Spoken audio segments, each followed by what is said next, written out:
ఇప్పుడు మనం కానీ యాంటిక్విటీస్ ఆఫ్ జ్యూస్లో చూస్తే ఒక 2 పేరాలు కనబడతాయి. ఆ 2 పేరాలు కూడా ఒకటి 18వ వాల్యూమ్లోను, ఇంకొకటి 20వ వాల్యూమ్లోను కనబడతాయి. 18వ వాల్యూమ్లో కానీ చూస్తే అక్కడ ఏమని రాస్తుందంటే అదే ఈ నవీన్ కూడా కోట్ చేసింది. అదే నేను ఈ యొక్క ఇది అంటే బ్రీఫ్గా చదవమంటే చదివేస్తాను.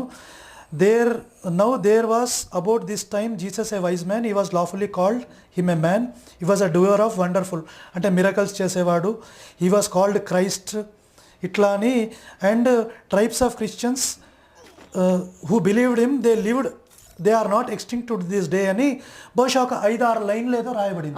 అంటే ఏమని రాయబడింది అంటే ముఖ్యంగా ఆయన మెస్సయ్య అని, ఆయన 3 రోజులకి అంటే ఆయనకి చనిపోయాడని, అవును, తర్వాత 3 రోజుల తర్వాత తిరిగి లేవబడ్డాడు అని రాయబడింది. రాయబడింది. అదే ఇప్పుడు నవీన్ కూడా కోట్ చేసింది. కానీ ఇక్కడ మనం